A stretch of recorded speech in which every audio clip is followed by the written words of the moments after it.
At Parker, our purpose is simple. We want to make the world a better place by working more efficiently, by using more sustainable practices, by developing better technologies. We keep moving forward.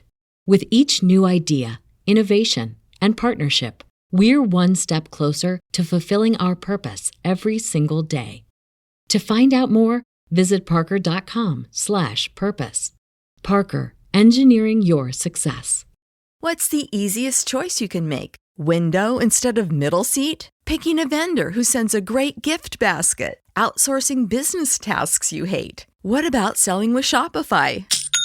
Whether you're selling a little or a lot, Shopify helps you do your thing, however you cha-ching. Shopify is the global commerce platform that helps you sell at every stage of your business. From the launch your online shop stage to the first real-life store stage, all the way to the did we just hit a million orders stage. Shopify's there to help you grow. Whether you're selling scented soap or offering outdoor outfits, Shopify helps you sell. Wherever and whatever you're selling, Shopify's got you covered. Sign up for a $1 per month trial period at shopify.com/try. Go to shopify.com/try now to grow your business, no matter what stage you're in. Shopify.com/try.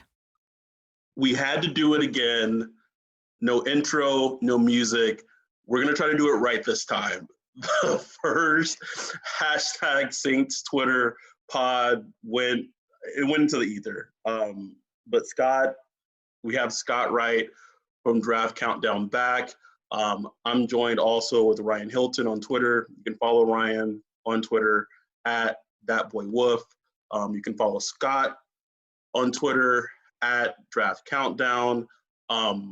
Guys, we're 2 days away from the draft, and it's, as a Saints fan, I'm kind of getting nervous in terms of what type of shenanigans they may pull in 2 days. But we brought Scott back on the pod to talk anything regarding the Saints draft. We're gonna, talk for as long as we can. And just to clarify, because I know there's some confusion going on with this pod. So for my purposes, this is going to be like a limited mini series in terms of podcast for me. If Ryan afterwards wants to make it a thing, I will allow him to flourish in terms of being the host. I'm just doing a limited mini series, special guest appearance for a couple of episodes, and then I'm out. I'm go back and retire. But it's draft time, and the draft is always exciting. The draft's always been an exciting time and my baby. So let's just get into it. So our second episode, but first episode that was posted, we were able to speak with Tony Pauline of the Pro Football Network last week, and he was essentially really hammering home that he, with people he's talked to, feel that the Saints are looking at wide receiver at 24 and potentially Jordan Love as well. On that pod, he had mentioned Denzel Mims and Justin Jefferson, and then 2 days ago, yesterday, all the days blend in. He reported that potentially the Saints may also be interested in drafting Jalen Reagor, wide receiver from TCU. So, Scott, we'll start in terms of how do you rank these players, and just as for Saints fans that are listening, like how would you break their games down in terms of them being players? I don't think Justin Jefferson is going to make it that far. I think his absolute floor is the Eagles at 21, and I think there's 2-3 teams that could even grab him in the middle of the first round. So I don't think he's going to be an option. I think Denzel Mims will probably be there, although there's another guy that, if you're looking for crazy things to happen, he could come off the board earlier than expected. So I think he'd be an option, but I'm working on my final mock draft right now, and for the Saints, and I mean, there's a really good chance that Jordan Love, the quarterback from Utah State, is going to be there. And we've talked in the past how you legitimately think, no doubt in your mind, that the Saints were going to go after Patrick Mahomes. They just kind of got outmaneuvered by the Chiefs for him. So now here we are again, a few years later. This is, could very well be the very last year of Drew Brees, right? I mean, he literally has his next job lined up. So are they thinking about the future? Do they have the appetite to use the most valuable asset they have left to build for the future? A guy who's hopefully not going to get on the field much, or are they going to try to load up right now and help Breeze as much as they can, and let's try to get one last Super Bowl here? So I think that's the $64,000 question with the Saints, and I guess I'd be interested to hear your take on it. Jordan Love sitting there at 24. Do the Saints take him?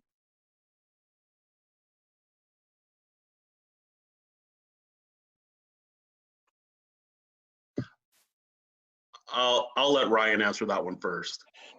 I think they do. I think they will take him. I'm almost like 90% sure if Jordan Love is there and say there's been a decent run on the wide receivers, like say for example if Judy, Lamb obviously, Ruggs, Jefferson, if they're gone, I think without hesitation they take Love. I don't think they will. I don't think they'll go for any of the two linebackers. I think Love is the guy. We've heard Michael Lombardi on his podcast this week. He was pretty adamant that the Saints are doing a lot of work, a lot of leg work on Love, a lot of interviews, trying to get all the trying to get all the homework and dot all the I's and T's, cross all the T's on the guy. And when you watch him, you do come away with some question marks, but man, I mean, they're like 3 or 4 throws every game. Where it's like, oof, like you could see it. And every game, and I know Sean Payton will look at that as like, I could work with that. I could give me a year or two sitting behind Drew Brees, studying. You got a loaded roster already. Just give me a year or two. I could do something with that. And I was tweeting earlier today, just kind of thinking, even though I don't think he's like a similar prospect, obviously, I think Stafford was a much better prospect coming out.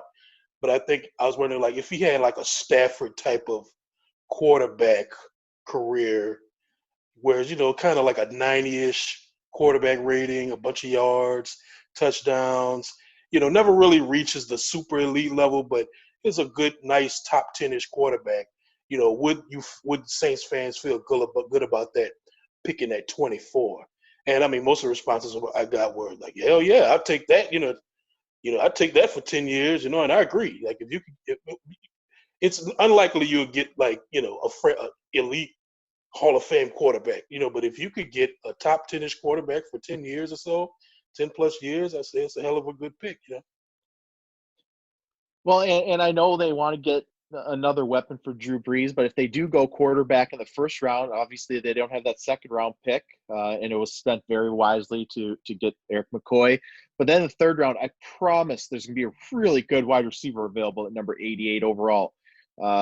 And so I think that's something the Saints have to consider. And yes, that's a need, but it's not nearly as pressing as it was before they signed Emmanuel Sanders. And I think the guy they could get at number 88 is going to be very capable of coming in and giving them what they need. So they could kind of have their cake and eat it too.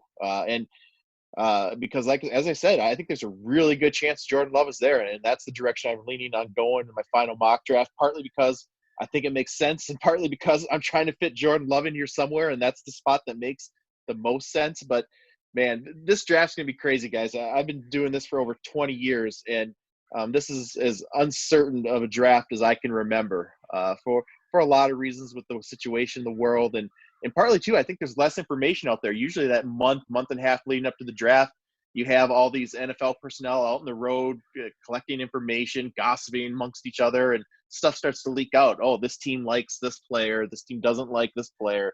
They're looking to address this position. We just don't have that this year. So, I mean, working on this last mock draft, like every team I've got it down to, well, it's either this player or that player. It's either this position or that position, but it's kind of a coin flip. And then, of course, once you start throwing trades into the mix, and I think there's going to be a handful of deals, not necessarily at the top of the draft, but I think back into that top 10 and into the teens, I think that's where we're going to see a lot of movement.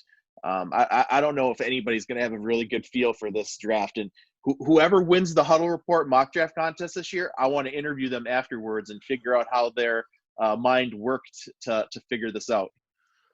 I will go. So I have this suspicion that I feel like it's just going to be another year where just have this suspicion that as Jordan Love potentially starts to fall, I get this sense that like John Gruden's going to end his fall at like 19, and it's just another year where a team like a quarterback potentially is falling right into the Saints' lap. Patrick Mahomes, they passed on Deshaun Watson, they passed on Lamar Jackson, and then like a team drafts like that guy ahead of them.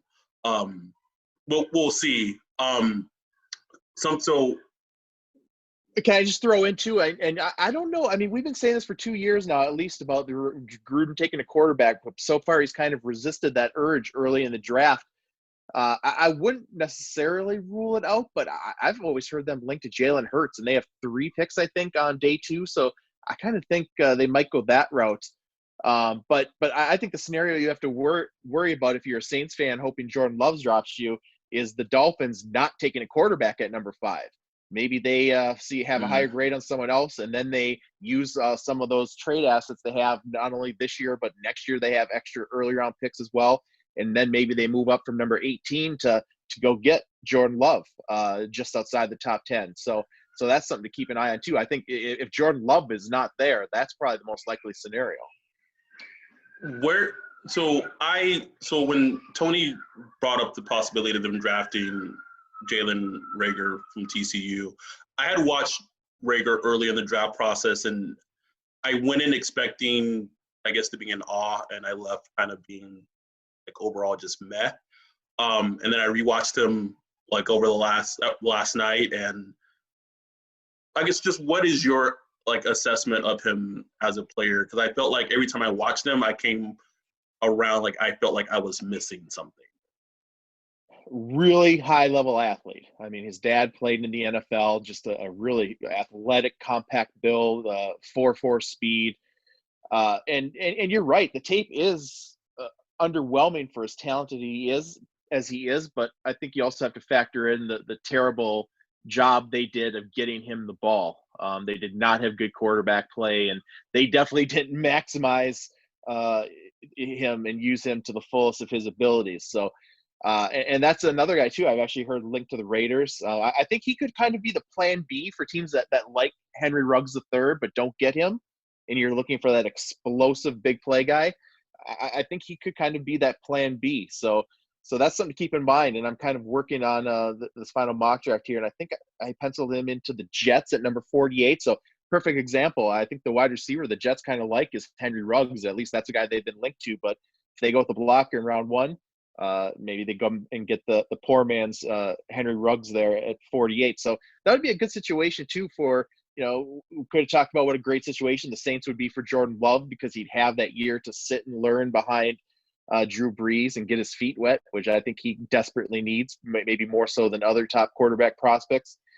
And then Jalen Reagor, that would be a great fit for the Saints as well, because he wouldn't be expected to come in and be that number 1 receiver right away, or even number 2. They can kind of just get his feet wet, put him in situations where he can be successful and utilize those rare physical tools. So I think he'd be a really good fit for the Saints if they could find a way to maneuver for him. And it's gonna be interesting to see where he goes. I've heard everything from maybe to the back half of round 1, and it's the type of thing where if he's there in round 3, would I fall off my chair? No, probably not.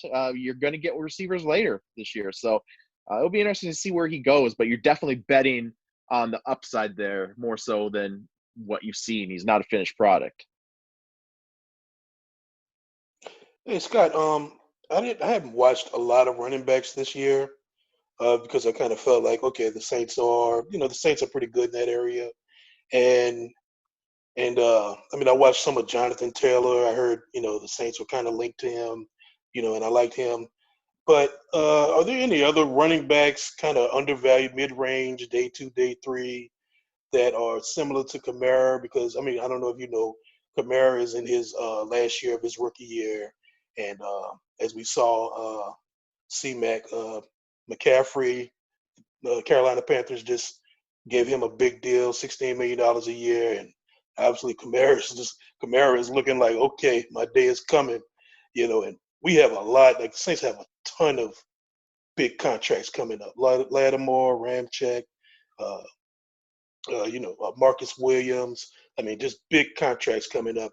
And, they've been, in the past, they've been willing to kind of move their resources around if they feel they could replace a talent. Sean Payton, he really believes, like, more than most positions, like running back and wide receiver, he feels like he could find a guy to replace you. So I don't think they will trade Kamara. Like, there's been some rumors this past week that they're going to try to trade Kamara. I don't see that happening, but I wouldn't be blown away if they took a running back in a day 2 or day 3 this year as a kind of a change of pace back. So are there any guys you've been looking at that's kind of like a change of pace? Maybe not a number 1 running back, but a third down pass catching back that could do some work out in the flats. Yeah, if I was an NFL general manager, 2 of my commandments would be, thou shalt not take a running back in the first round, and thou shalt not give a running back a second contract. I just believe that it's a replacement position that you can address in the draft. And so the Saints have a big decision to make on Kamara. I think probably clear which camp I'm in. I'd be looking for that replacement, and give you a few names that are going to come off the board and say that round 3 through 5 range. Maybe the most intriguing running back prospect in this entire draft is Antonio Gibson from Memphis, who actually played wide receiver this past year until late in the season. And then during the pre-draft process, starting the Senior Bowl, he made the move to running back and looked really natural.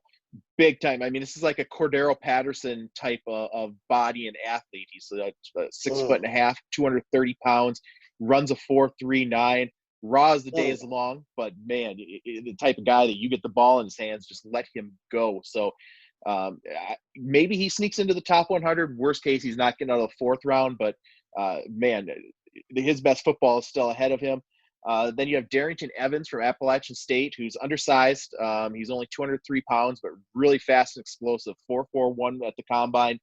Tons of big plays on tape. Seems like every other play when you watch him, he's breaking one off for 60 yards here, 80 yards there. And he's going to be there somewhere in that, I think, probably 3rd to 4th round range. And then a little later, maybe late round, maybe in round 5, even round 6. So late, mid rounds, early, late rounds. Anthony McFarland Jr. from Maryland, another guy, not great size, not necessarily. He's short, not necessarily small. He's only 5'8", but he's 208 pounds, so he's relatively thick. Another guy with speed. He ran a 4.44.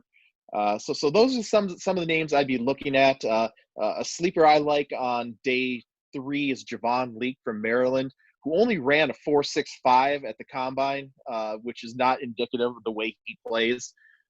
Reminded me on film a little bit of a Latavius Murray type of player. He's also a really good return man, so he's a guy that can be had on day 3. And then the last player I'll mention, a guy who's probably going to go undrafted, is Patrick Taylor Jr. from Memphis. He was going to have a breakout season. Unfortunately, he got hurt. That lingered, and it's affected him during the pre-draft process as well. But watching him last summer, I kind of got a poor man's Le'Veon Bell type of a feel from him. So yeah, as always, there's running backs available, but those are some of the names I guess I'd keep an eye on if I were in the market for one. Nice. So something that we talked about in the last episode were if the Saints didn't address linebacker in round 1 at 24, like who were some of the linebackers in later rounds that they could potentially select. And the name that you brought up was Jordan Brooks from Texas Tech. That's Jordan Brooks, right? So I want to say it was Albert Beer's Monday morning quarterback column on Monday. He basically reported that the Jordan Brooks was getting a lot of love, like a lot of potential late first round buzz, and even potentially linked him to the Saints. I don't know if that was more of he's hearing that Brooks is linked to the Saints, or like there's a need for linebacker, and so it makes sense. So I read that and I was absolutely floored by that, because when I watched Jordan Brooks, like the talent is obviously there, but he is so incredibly raw and inconsistent. Like when I saw him, I was like, okay, he has potential, but he's easily like a round 3, round 4 type of guy. Like, so in that along that line, where do you view him as a prospect, and where do you view his range? Yeah, he was one of the guys I was disappointed not to see at the Senior Bowl. He got hurt and wasn't able to participate, so he's been kind of hindered by an injury here the past few months as well. But he's 6 feet, 240, really fast, explosive, athletic. And yeah, you're right. I mean, there's some chatter here leading up to the draft that he could sneak into the latter part of round one. I don't quite see that, but I am going to the Denver Broncos at number 46 overall in my final mock draft. So yeah, he's going to go early. It's pretty rarefied air for an inside linebacker to go that early, but he's that modern day fit in that he's not that thumper 20 years ago who only played downhill. He can play in reverse. He's got really good range. So a guy who the people has a lot of fans around the league. So yeah, I'd be surprised because I think if the Saints want to go linebacker, I think it's a really good bet that at least one of Kenneth Murray or Patrick Queen's going to be there, if not both of them. So I think if they want to go linebacker, they're going to have better options. But yeah, Brooks definitely is a guy who has some buzz right now. Hey, Scott, I remember back in the day, you guys would have on your podcast. I cannot remember his name, but he would do like a player rankings of all small school prospects. Yeah, Josh Buchanan. Yeah, Josh Buchanan. I used to love that because the Saints they usually like to target, especially like in day 3, target a few players with nice athletic profiles that are small school guys or guys that kind of fell through the cracks. So usually there will be 1 or 2 players on that list that the Saints will wind up taking, and I always love looking at his list. Any guys like that, kind of under the radar prospects that kind of fell through the cracks, maybe didn't go to the combine, or maybe they got suspended or whatever, and went to a small school that that we could be looking at in the day 3. It really doesn't matter the position. Yeah, absolutely. And you can check out Josh's small school rankings on my website. I got him posted there as top 100 small school prospects. And this is a really good crop of small school prospects. In fact, in all my years going down to the Senior Bowl, every year there's kind of like a storyline. And for me this year, it was the small school guys showing out. I mean, every one of them down there in Mobile really proved that they belonged. Leading the way, I think, is Jeremy Chin, the safety from Southern Illinois, who I think is going to go in the second round. Not far behind him, Kyle Duggar, 2 really athletic, versatile playmakers in the secondary. You got Adam Troutman from Dayton. But a guy to keep an eye on from Saints perspective, I mentioned how there's going to be a good receiver available towards the end of round 3. Isaiah Coulter from Rhode Island. Round 3 is the high end of his range, but I don't know that he's going to make it out of round 4. And just a smooth athlete, good size, 4.4 speed, rough around the edges. He's going to require a little development, but boy, he's got a huge, huge upside. So from a Saints perspective, I definitely think he's a guy to keep an eye on. And for offensive line too, Ben Barch, the offensive lineman out of St. John's in Minnesota, here in my backyard. A guy I was on really early. He really proved himself down at the Senior Bowl, and he's probably going to be a second or a third round pick, which is rarefied air for a Division III prospect. And and there's going to be some good players in late rounds too. I think when I went through and did my scouting combine snubs, I ranked for one of them, I just had to go with small school pass rushers because there was 3 or 4 guys who weren't invited that I thought should have been, ranging from Jonah Williams from Weber State, Rondell Carter from James Madison. So it's a good crop of small school players, but the name I guess I'd keep an eye on is Isaiah Coulter. He might go a little earlier than expected, and he's not going to be the first small school player off the board, but a guy who has a lot of fans. Sweet. I feel like we're beating the dead horse talking about this guy a lot, but I think in terms of speaking about Jordan Love, I guess the question I have, we both have for you, is just what do you feel his ceiling is? I know me and you have talked kind of offline through text message, and this is earlier in the process when I just started kind of watching him. And like I said in the last episode, I came in watching Jordan Love, not seeing any of his 2018. I only saw his 2019. And everyone kind of harps on how bad his 2019 was, and I just didn't I don't feel it was as bad as people make it out to be. And the impressions I got from him as a prospect, it's kind of like Ryan said, there are traits that he has that as a Saints fan and knowing Sean Payton, I know his eyes just light up when he sees them.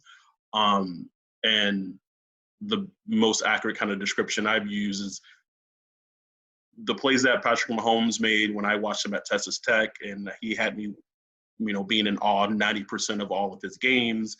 Jordan Love, is like 30% or 40%, as Patrick Mahomes was like 95%.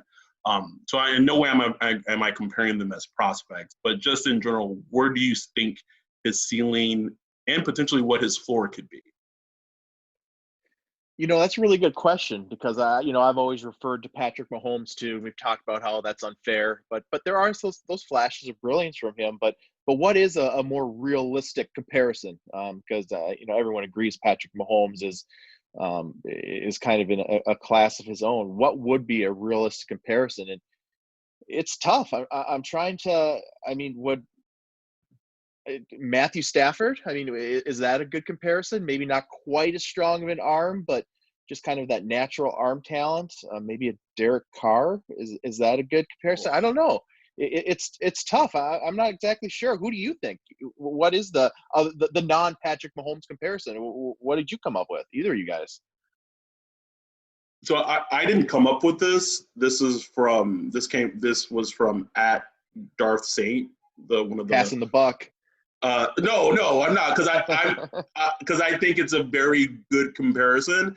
And ever since he said it, it stuck with me ever since. But he said Jay Cutler, and there you go. Yeah, I was like, I could see a lot of the Jay Cutler comparison, and the good and the bad. The good and the bad, 100%. And I think that if you take that comparison, and not saying that Jay Cutler didn't get good coaching because he had Mike Shanahan for a lot of his early career, but if you put someone like Jordan Love that has similar qualities to Jay Cutler and they're with the Sean Payton, I think at that point you just trust the coaching and just kind of just hope for the best. Well, for the record, I'm going with Jordan Love for the Saints, my final mock draft, and I'm going to blame both you guys if it doesn't work out for me. So it's on you now. You talked me into it. Well, my last question. I didn't do a deep dive into the pass rushers in this year's draft, but just looking around, it doesn't seem to be one of the better classes. So do you? Are there any kind of sneaky I remember a couple of years ago, you DM'd me. He was like, "Hey, check out this kid." I can't even pronounce his name anymore. Al-Qadis Muhammad. Remember who we drafted? Yeah, Al-Qadis Muhammad. Yep. Al-Qadis Muhammad. Yeah, out of Miami. He's like, hey, just check this guy out. And the Saints wind up. Adam, did we draft him or was he undrafted? I can't remember. We drafted him. We drafted him and then we cut him, but he's a rotational starter for the Colts now. For the Colts, right? Yeah. Yeah, he's like a solid player. But are there any guys like that kind of fell through the cracks, maybe got suspended or kind of didn't get much development, but you see that athletic potential coming through? Any sneaky situational pass rushers that could kind of be developed and turned into something down the line? Yeah, it's not a great year for pass rushers, and that's not to say they're not out there, but you definitely got to dig a little deeper and really dig for them and to find them. So, and ironically, two of the most talented are probably going to fall a little bit because of other factors, whether it be mostly medical, and that's Terrell Lewis from Alabama and Julian Okwara from Notre Dame. On paper and physically, they look like first-round picks. You can even make a case top half of the first-round picks, but wouldn't be shocked to see them still available late round 3, maybe even round 4 because medical. So those are two guys who are getting pushed down to that could be had at value points. But yeah, it's not a great year. The one guy who I'm really intrigued by, who I think is going to end up being a steal, if there's going to be a Max Crosby in this class, a guy that goes late day 2, early day 3, who ends up being a steal, Alex Highsmith from Charlotte. I really like this guy. He was a walk-on in college. He's just earned it every step of the way, has a motor that does not stop. He's undersized, but really fast.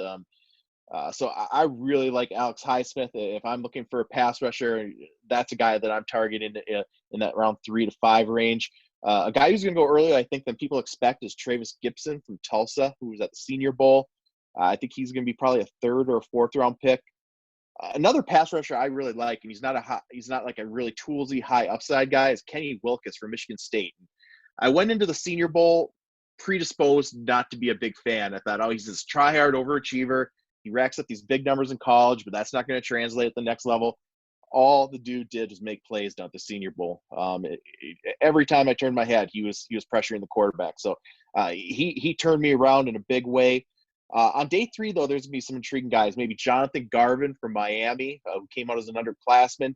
DJ Wanham from South Carolina, who's kind of that classic tweener, looks the part. It's just the results are lacking. Chauncey Rivers from Mississippi State, is going to be a day 3 pick. So there's some options out there, but yeah, this is not a great year to be looking for pass rushers, whether it's in the early rounds, really to the middle rounds and late rounds. There just are very few guys in this class that you look at and say, I consider him to have double-digit sack potential. This just isn't the class for that, which is part of the reason why you're going to see, I think, Kayvon Chasen from LSU probably get pushed up the board or earlier than he should, just because he's one of a small handful that you look at and say, yeah, that guy could lead the league in sacks maybe. So I have 2 more before we let you go and get out of here. So we've been talking about, this upcoming draft, but I'm going to ask you a question in terms of, there was a player that the Saints drafted last year, Caden Ellis from Idaho, that before he got injured, there was potentially talks of he would potentially going to take over for AJ Klein's spot in the base defense. Was making a lot of plays in training camp, and he was a later round pick. He seemed to be coming on pretty early. What were you, from last year? What were your scouting on Caden Ellis as a player at Idaho? Yeah, well, first of all, he's a guy that makes me feel old, because I remember watching the draft when his dad was chosen. Luther Ellis was a 1st-round pick back in the day, so definitely one of those guys who makes me feel old. I think that was like 1995, mid-90s. So it's one of the first years I really started getting into the draft. Kind of the tweener size-wise, and kind of a little bit of an overachiever. More so than a toolsy, pure speed and athleticism guy. So I kind of profile him as a backup special teamer. But it's not like you said. It sounds like he was outperforming those expectations, and a guy who really impressed. I can't remember which All-Star game he was at, but I'm pretty sure he was at one of the All-Star games and opened some eyes there as well. So, yeah, definitely a guy that it looks like they might have found a value in. And this year, too, I think that's the other thing to mention about this draft. Free agency. I mean, the guys, there's going to be a lot of good players that go undrafted. Probably a couple dozen receivers are going to go undrafted that would be selected most years. And that's going to go for other positions as well. So I think there's going to be more value and more talent to be found in priority free agency this year than any year probably in my lifetime. And then the last one that I have is, so I want to give you credit, because you're the kind of the first person that had talked to me about this maybe like a month ago or what have you, is that me and you were just talking, and you kind of said, like, don't be surprised potentially, like, if the Saints and Jameis Winston kind of became like the new Teddy Bridgewater, like potentially him signing with the Saints. And then after me and you had that conversation, I literally was seeing it everywhere. By like anytime Jameis Winston was being mentioned, the Saints were always kind of potentially like in that mix of teams. So with that said, have you heard anything potentially is that potentially more from the Saints side of wanting Winston, or is it more from Winston's camp? And then, so let's say Jordan Love, like, let's say in theory, instead of drafting a quarterback at 24, whether that be Jordan Love or whoever, and having that your quarterback for the future, could you make an argument that potentially, I know he comes with a lot of baggage and I know the interceptions, but could you potentially make a case of potentially trying to have another reclamation project in Jameis Winston and potentially using those assets at 24 to address another position? Yeah, I think the teams and some of these free agent quarterbacks are kind of just in a holding pattern right now, whether that's Winston or Cam Newton or really, I mean, even Andy Dalton's waiting to get traded. I think everyone's kind of waiting for the draft to see how that plays out, and then they're going to reassess afterwards. And I think for Winston, I think the first thing he's got to do is figure out whether there's a starting job for him out there. If there's not anybody that's telling him, hey, we want you to come in and be our starter, I think the Saints are a tremendous situation. I would love that for both player and team. I'm still a believer in Jameis Winston. I might be going down with the ship. I might be singing a different tune in a year or two. But I still believe in him. And if anybody could get him right, it would be Sean Payton. And what a natural succession plan that would be. So I think that would be a great move for the Saints if they could get him. But I think right now he's kind of just going to wait, see how the draft plays out. And, see, I've heard the Patriots linked to Jameis Winston as well, and they certainly have a room to upgrade at their starting quarterback. But if there isn't a starting job for Jameis out there with a place like the Patriots or maybe the Jaguars, which I'm not sure there is, I think the Saints are an awfully enticing home, especially considering what they just did with Teddy Bridgewater. It's like one of those things when colleges recruit players, they go and say, hey, look how many guys at your position we put in the NFL. They can go to Jameis Winston and tell them all about Teddy Bridgewater and get Teddy Bridgewater to put in a word. And, they have a pretty strong case. I mean, just cut the interceptions down, man. Like, it just in half. Like, 15 interceptions, 30 touchdowns, and 5,000 yards. If he had that this year, like he would have been getting Dak Prescott money probably, And, I mean, it's nothing new. I mean, it goes back to college days. That was the knock on him in college, too. And, everyone kind of jokes about him getting LASIK surgery, but as someone who's had LASIK, I'm kind of interested to see how that impacts his play. Maybe it won't at all, but, I mean, I have to think there's at least a chance that will be somewhat of a factor. And like you said, if that cuts it down by 25%, that might be enough because, even with all the interceptions, he's still been relatively effective. So, I like Jameis Winston, and he's still, 26 years old? Yeah, and look, I tweeted, that was like, I think it was like November or December of last season when he was on that pick six run. And I was like, maybe he just needs contacts. Because it just made no sense. I mean, he's obviously super talented. And some of the interceptions he throws, it's like, maybe he just doesn't see the guy. Like, maybe he's just not seeing him. So yeah, we can't blame it all on the LASIK, obviously. No. He's an aggressive player, but if it were me as a football fan, I'd rather have a quarterback that takes a little extra risk than a guy who's going to check it down 80% of the time. Oh yeah, I mean, look, the average depth of target for all the pass catchers, for all the wide receivers on that offense was over 10 yards. Like no other quarterback had that. In the NFL, like everything is downfield. So obviously that's going to come with risk. But I mean, yeah, if you could just cut those down, I mean, he's a franchise quarterback if he does that. Other than that, that's the only thing really holding him back. Other than that, he's just a goofball. He's like 3 years older than Joe Burrow. That's insane. Crazy. That's nuts. And he's been in the league 5 years? 5 years now, yeah. Wow, that's crazy.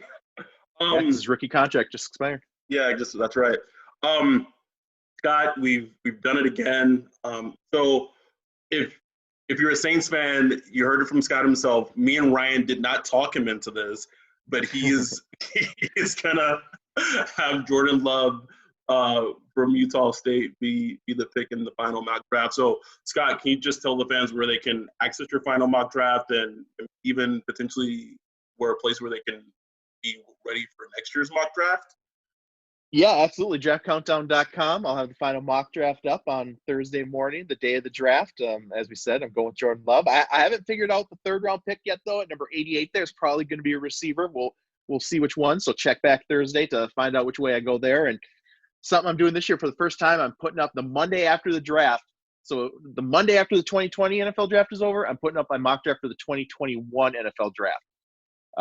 And so, it's never too early to look ahead. So check that out the Monday after. Right now, I've got the final rankings up on the website. over 1,000 players ranked by position, heights, weights, 40s, top 400 overall. So lots of fun stuff. And then during the draft, I'll be doing analysis of all the picks. And there's lots of fun stuff. It's that time. We're in the final stretch run. So go give Scott's work a check it out, draftcountdown.com. If it honestly wasn't for your website, I would never have become like a draftnik. And like I said, that was years ago, almost 16, 17 years ago, in terms of being on the forums. And since then, I've been unfortunately addicted to the NFL draft every year. Although as I've gotten older, it's just harder to be as in tune with it. But you're a pillar of the draft community. Our plan, hopefully, is that we'll do in terms of my closing for farewell and my curtain call, do a post-Saints draft recap after the draft, when all the picks are made at some point sometime next week, and do like a post recap of all the picks, what your thoughts were, the players that they picked, and things like that. Closing out at least my part of #Saints Twitter podcast. I'd love to. I love reviewing the draft. So much focus is on trying to figure out what teams will do. We don't pay enough attention to what they actually did do. So I love breaking down pick by pick, and the Saints are going to be interesting. It's going to be fun to circle around on this and see what they actually did. No draft grades, because I think that's utterly ridiculous. That's the one rule. I agree, but the way I grade drafts is I factor in two things. One, did they get good value for their draft pick? Did they take the player in about the range that they're supposed to be taken? And I'm pretty lenient on that, more so over the years. And second, did they address a need?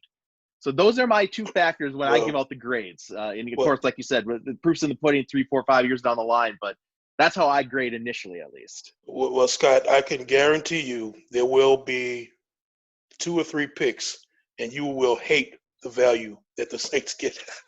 Because it's every year they will trade up at some point in this draft. I can promise you that. It's a guarantee they will trade up at some point, and they will take a player that you probably thought would have gone a little later. It just happens every year.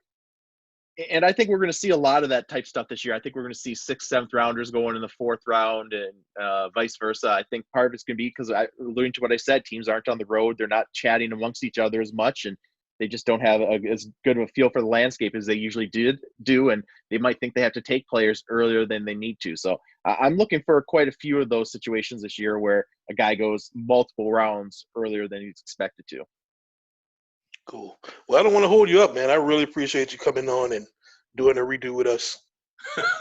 Well, my pleasure. Anytime. I love talking, guys. Thanks again, Scott, and then we'll see what unfolds on Thursday and the following days, and we'll just go from there. So follow Scott's work at draftcountdown.com.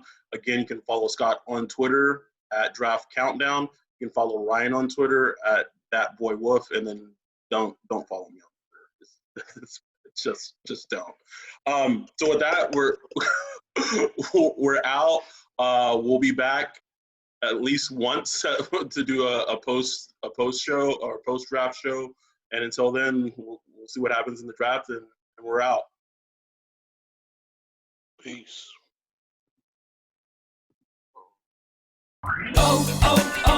O'Reilly. Check engine light on? Take the guesswork out of your check engine light with O'Reilly Veriscan. It's free and provides a report with solutions based on over 650 million vehicle scans verified by ASE certified master technicians. And if you need help, we can recommend a shop for you.